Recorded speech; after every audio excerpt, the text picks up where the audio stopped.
English education hub में आपका स्वागत है। ओथेलो की हमारी सीरीज में आपका फिर से वेलकम है, जहां आज हम एक्ट 2 की गहराइयों में उतरने वाले हैं। देखिए, अगर एक्ट 1 में साजिश के बीज बोए गए थे, तो एक्ट 2 वो जमीन है जहां हम देखेंगे कि यागो का बुना हुआ जहरीला जाल कैसे फैलना शुरू होता है।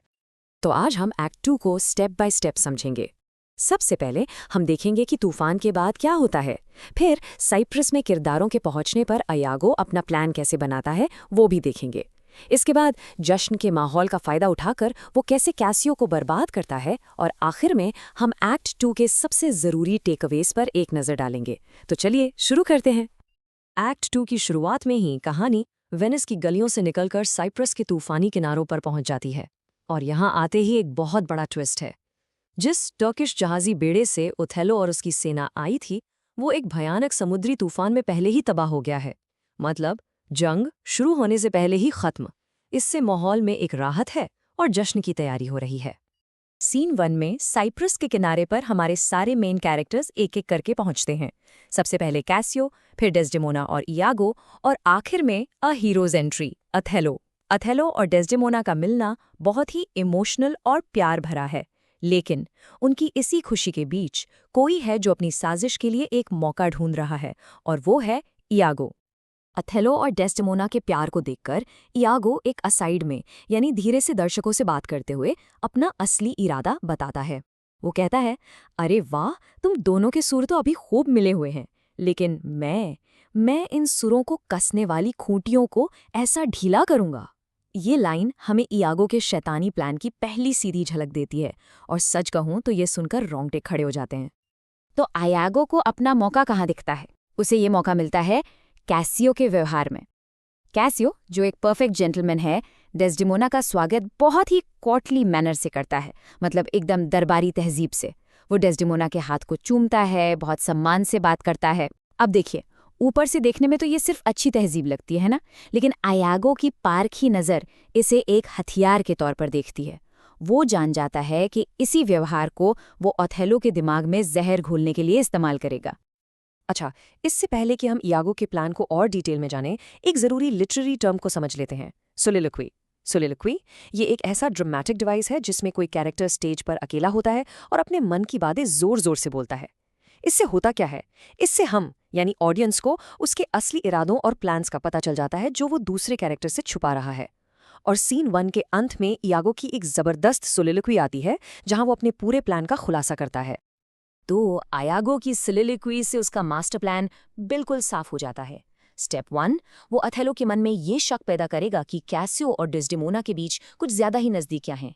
स्टेप 2, वो कैसियो की पर्सनालिटी, उसकी अच्छे लुक्स और चार्मिंग नेचर को ही उसके खिलाफ इस्तेमाल करेगा।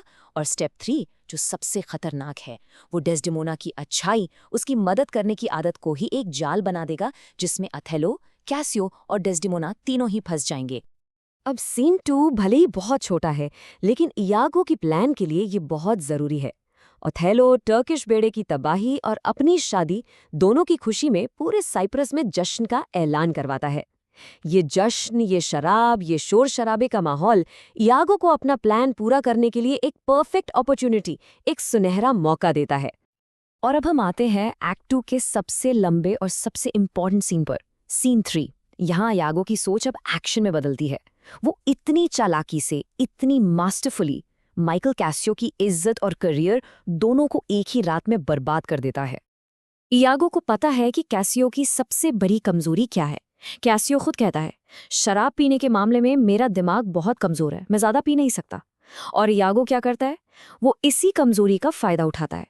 वो कैसियो पर बार बार शराब पीने के लिए दबाव डालता है, ये जानते हुए कि एक बार कैसियो ने पी ली तो वो अपने होश खो बैठेगा और कोई ना कोई गड़बड़ जरूर करेगा। कैसियो को शराब पिलाने के बाद इयागो अपना अगला कदम चलता है। वो साइप्रस के प्रभावशाली गवर्नर मोंटेनो के कान भरना शुरू कर देता है। वो मोंटेनो को ऐसे बताता है जैसे वो कैसियो की भलाई चाहता हो, कि कैसियो को बहुत ज्यादा पीने की आदत है। इससे मोंटेनो के मन में ये शक पैदा हो जाता है कि ओथेलो ने एक गैर जिम्मेदार आदमी को अपना सेकंड इन कमांड बनाया है। अब इयागो अपना अगला दांव चलता है।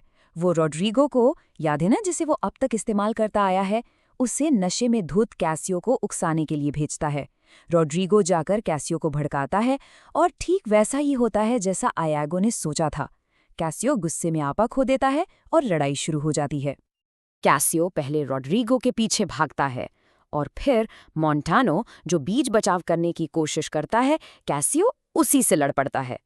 इस लड़ाई में मोंटानो घायल हो जाता है और यागो का प्लान परफेक्टली काम कर रहा है। उसने एक शांत रात को केओस यानी पूरी तरह से हंगामे में बदल दिया है। इस लड़ाई और हंगामे के बीच यागो ये पक्का करता है कि खतरे की घंटी बजाई जाए। ये घंटी सिर्फ शोर नहीं है, ये ओथेलो को जगाने का, उसे यहाँ बुलाने का सिग्नल है। यागो चाहता है कि ओथेलो खुद आकर इस हंगामे को देखे ताकि उसे इस मामले में एक्शन लेना ही पड़े। सब कुछ मास्टर प्लान का हिस्सा है। हंगामे की जगह पर ओथेलो पहुंचता है और गुस्से में पूछता है कि ये सब क्या हो रहा है, और सच्चाई जानने के लिए वो किससे पूछता है? ऑनेस्ट यागो से। यहीं पर ड्रामेटिक आयरनी अपने चरम पर है। हम ऑडियंस सब जानते हैं कि यागो ही इस सब का मास्टरमाइंड है, लेकिन ओथेलो उसे दुनिया का सबसे ईमानदार आदमी समझकर उस पर भरोसा कर रहा है। यागो झूठी आनाकानी करते हुए पूरी कहानी को इस तरह से बताता है जिससे कैशियो ही विलन लगे। ओथेलो, जो डिसिप्लिन को लेकर बहुत सख्त है, बिना ज्यादा सोचे समझे अपना फैसला सुना देता है। कैशियो, मैं तुमसे प्यार करता हूं, लेकिन आज के बाद तुम मेरे अफसर नहीं रहोगे। और बस एक ही रात में कैशियो की रेपुटेशन, उसका पद, सब कुछ छीन लिया जाता है। लड़ाई खत्म हो चुकी है, कैशियो बर्बाद हो चुका है, लेकिन यागो यहाँ रुकता नहीं है। अब वो अपना आखिरी और सबसे खतरनाक जाल बिछाता है। वो दोस्ती का नकाब पहन के दुखी और निराश कैसियो के पास जाता है और उसे एक जहरीली सलाह देता है। यागो की सलाह सुनने में बहुत अच्छी और मददगार लगती है। वो कैसियो से कहता है, अरे असल जनरल तो अब डेस्डेमोना है, तुम उसके पास जाओ, उससे मिन्नत करो कि वो तुम्हारी नौकरी वापस दिलाने में मदद करे। ये सलाह इतनी चालाकी भरी है क्योंकि यागो जानता है कि डेस्डेमोना इतनी दयालु है कि वो मदद करने से मना कर ही नहीं पाएगी। लेकिन यागो का असली इरादा कुछ और ही है। उसका प्लान ये है कि जब डेस्डेमोना बार बार ओथेलो से कैशियो को माफ करने के लिए कहेगी, तो यागो ओथेलो के कान में ये जहर घोलेगा कि देखो, डेस्डेमोना ऐसा इसलिए कर रही है क्योंकि उसका कैशियो के साथ अफेयर चल रहा है। इस तरह वो डेस्डेमोना की अच्छाई को ही उसकी बेवफाई का सबसे बड़ा सबूत बना देगा।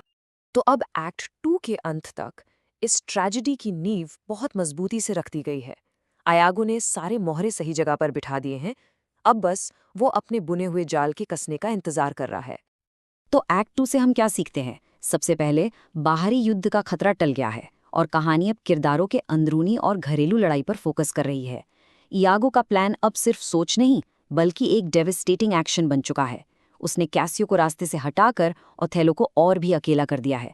और सबसे खतरनाक बात यह है कि डेस्डेमोना की अच्छाई को ही उसके खिलाफ एक हथियार बनाया जा रहा है। ये सब अपीयरेंस वर्सेस रियलिटी के थीम को मजबूत करता है, यानी जो जैसा दिखता है वैसा बिल्कुल नहीं है। यागो का जाल अब पूरी तरह से बिछ चुका है। कैसियो डेस्डेमोना से मदद मांगेगा और डेस्डेमोना अपनी दयालुता की वजह से उसकी मदद करेगी ही करेगी। सवाल यह है कि डेस्डेमोना की यही अच्छाई, यही नेकी कैसे उसकी अपनी तबाही का कारण बनेगी?